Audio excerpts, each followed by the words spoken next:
Bienvenidos a esta privilegiada conversación que vamos a tener nada más y nada menos que con el gran escritor Juan Gabriel Vázquez. Juan Gabriel, un placer que nos acompañes el día de hoy. Muchas gracias, Alejandro, un placer estar aquí. Juan Gabriel viene de recientemente ganar la Bienal Vargas Llosa, tiene publicaciones nuevas de las que vamos a estar comentando y creo que es una mirada interesante que vamos a dar sobre parte de su obra y también de cómo él ve la situación hoy de Colombia y lo que viene en los próximos meses. Y lo primero que te quisiera preguntar, Juan Gabriel, es ¿en qué has cambiado como escritor desde El ruido de las cosas al caer hasta Volver la vista atrás? ¿Qué modificaciones has tenido a lo largo de ese proceso? Bueno, claro, es una muy buena pregunta. Mi obsesión con la novela como el mejor aparato que hemos inventado los seres humanos para explorar ciertos aspectos de nuestra vida, en particular ese espacio donde las vidas públicas, lo que llamamos la historia o la política, se cruza con nuestras vidas privadas, las invade, las modifica, las distorsiona. Todo eso no ha cambiado. Eso es una obsesión que me ha acompañado desde Los Informantes, que es una novela del 2004, que en El ruido de las cosas al caer tomó una forma distinta, notablemente porque me atreví a lidiar con algo que yo no sabía que tenía dentro de mis obsesiones, y era el asunto del impacto del narcotráfico, el narcoterrorismo en mi generación, ¿no? Lo que la novela trata de hacer es eso, es recuperar una serie de memorias de adolescencia, de los primeros años de mi vida adulta, para tratar de buscar cómo estos fenómenos tan conocidos, sobre los cuales hay tanta información pública, marcaron nuestras vidas privadas en varias generaciones de colombianos, pero en particular la mía. Y Volver la vista atrás es eso, pero exacerbado. Es decir, la idea de hacer lo mismo que yo hice con mis personajes del ruido de las cosas al caer, pero con una persona de carne y hueso, que existe en mi mundo, que es mi amiga, que es Sergio Cabrera y su hermana Marianela. Pues eso para mí representó un reto nuevo, muchas dificultades, pero esencialmente lo que quería hacer era lo mismo. Mirar, explorar cómo los grandes movimientos de la historia, los hechos que salen en los noticieros y que acaban escribiéndose en los libros de historia, cómo todo eso marca la vida privada, las vidas íntimas, nuestra manera de ser padres e hijos y amantes y hermanos, cuando las dos cosas chocan, cuando las vidas privadas chocan con las públicas, que es lo que le pasa, por supuesto, a Sergio Cabrera. ¿Sientes que ha habido alguna modificación para bien desde El ruido de las cosas al caer hasta ahora en Colombia como país y en su visión y tratamiento hacia este grave problema que es o ha sido para Colombia el narcotráfico? Desde luego la violencia ligada al narcotráfico no ha desaparecido, no va a desaparecer nunca mientras no se legalice la droga. Yo siempre he sido un defensor de la idea de legalizar la droga por eso, porque el comercio de droga genera dos problemas. Un problema de salud pública ligado al consumo, por supuesto, pero luego un problema de orden público ligado al hecho de que la droga es ilegal, y como es ilegal produce unas riquezas descomunales que van a parar a manos de delincuentes que tienen que echar mano de los recursos más violentos para defender un negocio porque es ilegal. Entonces, en medio de ese absurdo, muchas veces, que fue lo que nos pasó en los años 90, los que pagan, en los 80, los que pagan son la gente que no está en esa guerra, ¿no? Los civiles. Entonces, para mí legalizar la droga sería eliminar uno de los dos problemas. Y las cantidades descomunales de dinero que se invierten en la persecución del negocio se podrían invertir en salud pública, en prevención y tratamiento, que sería volver a reconocer que la adicción o el consumo incluso no es un crimen, es un vicio, y son dos cosas muy distintas.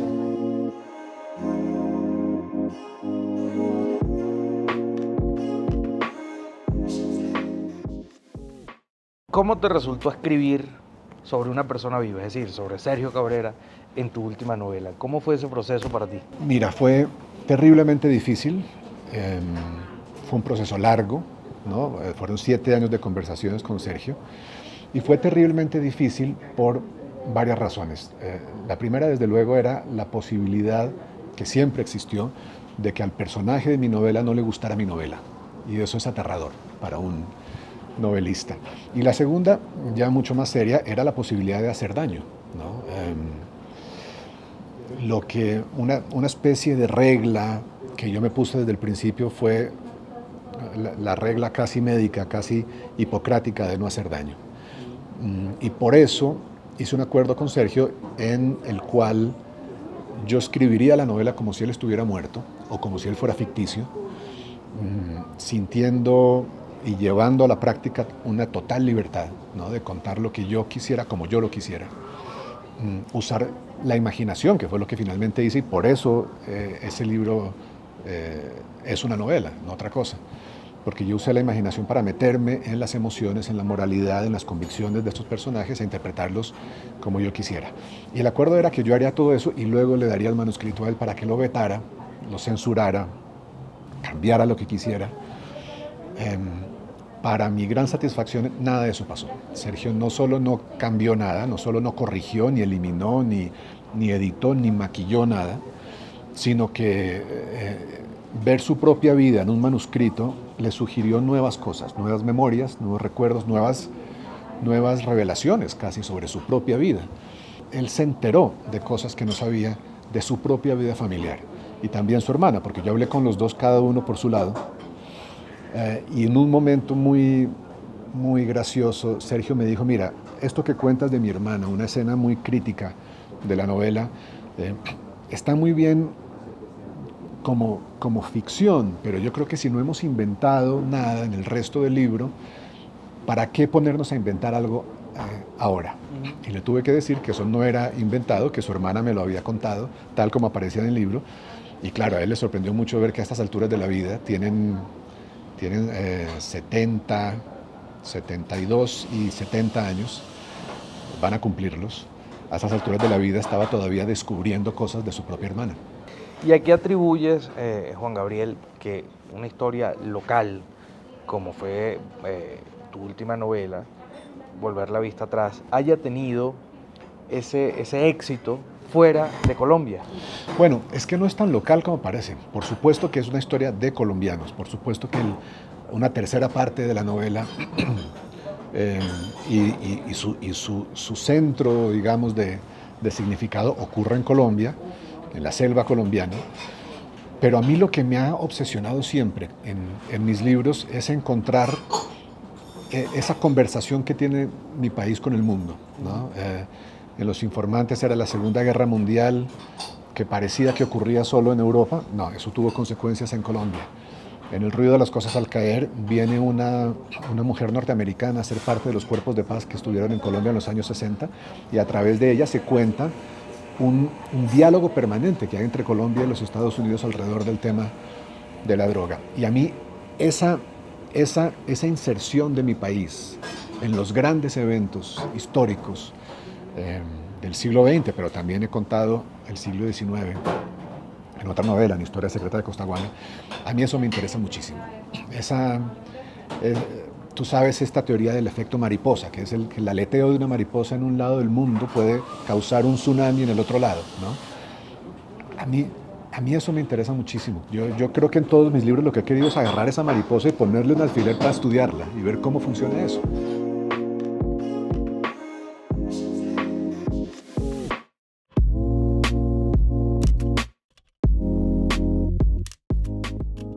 Hablabas ahorita de La Paz y hace poco, pues hace meses, se cumplieron los 5 años del acuerdo. ¿Qué balance haces de cómo se ha tratado el acuerdo de paz en estos 5 años? Sí. Bueno, es un balance muy agridulce. Yo creo que hay muchas oportunidades perdidas. Creo que la aplicación de los acuerdos por parte del gobierno de Duque ha sido ambigua en el mejor de los casos y claramente hipócrita en el peor. Es un gobierno, recordémoslo, que llegó al poder sobre el caballo del descontento o el escepticismo de los colombianos frente al acuerdo de paz, un escepticismo cultivado desde la derecha, desde Uribe en particular y su partido, cultivado con mentiras, con distorsiones, todo lo que llevó a la pérdida del plebiscito. una mentira organizada, una campaña de posverdad. No necesariamente o no solo, me parece lamentable ese momento, por el hecho de que el país no haya sido capaz de darle una oportunidad a unos acuerdos serios, sensatos, que no hacen nada distinto de lo que han hecho muchísimos otros acuerdos en la historia del siglo XX, sino que además lo hicieron mejor, de una manera más responsable, unánimemente reconocida por la comunidad internacional como mejor y más responsable. Rechazar esto me parece lamentable, pero rechazarlo encima, como consecuencia de una campaña de engaños deliberados, de mentiras, de distorsiones, convenciendo a los colombianos de que los acuerdos eran una agresión a la familia cristiana, o de que la aprobación de los acuerdos significaba de maneras mágicas aprobar también el aborto, o llevar el país a que se convirtiera en una nueva Venezuela. La decisión que tomó el país engañado, a mí eso me multiplica las preocupaciones sobre el momento que estamos viviendo y sobre el futuro también del país. Ese engaño y toda esa, todas esas características que mencionas están al final ancladas en la polarización, en un país que está profundamente polarizado políticamente. Yo creo que los opositores del acuerdo de paz jugaron claramente a eso, a la polarización, a crear división y crear enfrentamiento entre los colombianos. Eso se lo preguntaba en esa conversación tristemente célebre que tuvieron hace poco Álvaro Uribe y el padre Francisco de Rú. Se lo preguntaba el padre de Rú a Uribe, ¿por qué no, ante la realidad de los acuerdos de paz, por qué no usarlos para unir a los colombianos, para unir a un pueblo roto, en conflicto, un pueblo que lleva tantos años matándose? Aquí hay una oportunidad para unirlos, unir este país detrás de un proyecto. ¿Por qué no hacerlo? ¿Por qué jugaron ustedes más bien a utilizar los acuerdos para enfrentar a los colombianos, para dividirlos, para exacerbar los odios y los enfrentamientos y las divisiones? Y claro, esa es la polarización que surgió en el país a raíz de los acuerdos. Lo que pasa ahora, a portas como estamos de las elecciones, me parece distinto. Me parece que ya no podemos hablar de un país polarizado. Está polarizado alrededor de los acuerdos todavía. Y el uribismo en particular sigue alimentando esos enfrentamientos. Pero cuando sales del campo de los acuerdos, lo que yo veo es una cantidad de gente tratando de ser de centro. De repente, todo el mundo quiere ser de centro. Hasta Petro quiere ser de centro, ¿no? Está acercándose misteriosamente a gente que no solo sus credenciales de izquierda son inexistentes, sino que representan todo lo opuesto a lo que la izquierda, según la entiendo yo, debería estar buscando.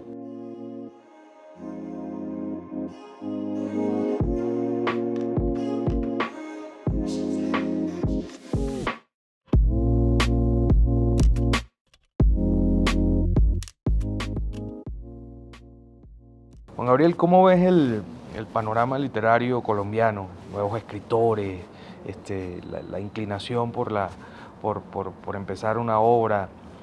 Y te pregunto si consideras que el peso de Gabriel García Márquez sigue estando tan presente en el mundo literario de acá. Sí. No, yo creo que García Márquez se ha convertido ya en una especie de gran clásico que no amenaza a nadie, y que más bien ha abierto puertas y ventanas en la casa de la literatura colombiana que llevan solamente a cosas buenas. Es decir, yo he dicho muchas veces, a mi generación le tocó un poco distinto. Mi generación todavía era la que recibía constantemente las exigencias de definirse o posicionarse, que es una palabra que odio, pero me sirve ahora, con respecto al realismo mágico y a esa manera de ver el mundo que sale de las novelas de García Márquez. Yo no creo que eso sea así, y más bien lo que tenemos nosotros, lo que tienen los escritores colombianos que vienen después de mí, es una tradición enriquecida por el hecho de que 100 años de soledad haya pasado por ahí, y Crónica de una muerte anunciada, y el otoño del patriarca, y y el amor en los tiempos del cólera.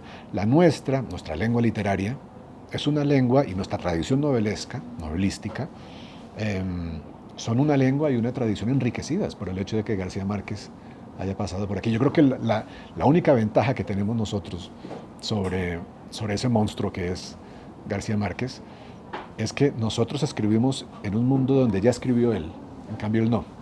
Cuando él empezó a escribir no había un García Márquez, ¿no? Él escribió en una tradición colombiana de novela frágil.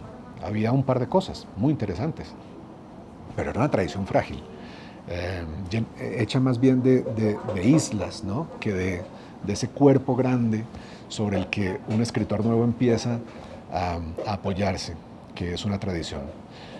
En algún momento, en algún artículo, García Márquez dice que para los nuevos escritores colombianos que él estaba viendo, como no tenían una tradición en la que apoyarse, les tocó inventarse una en 24 horas. Y muchas veces, decía él, eso explica que las novelas sean de baja calidad como novelas, muy ricas como testimonio, pero no ricas literariamente. Mi generación, en cambio, y las que vienen después y alguna que vino antes, escriben en un mundo enriquecido por la obra de García Márquez, que es enorme. Cien años de soledad es la novela más influyente del siglo XX en lengua española, seguro.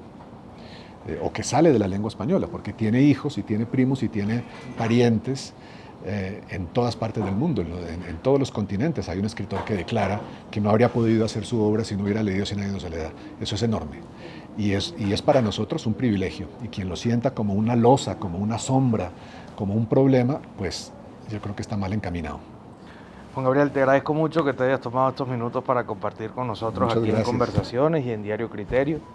Y de verdad que creo que ha sido una conversación bien privilegiada y me siento afortunado de haberte podido entrevistar. Gracias Alejandro, un placer para mí. Amigos y ustedes, muchas gracias por acompañarnos y nos vemos en una próxima oportunidad.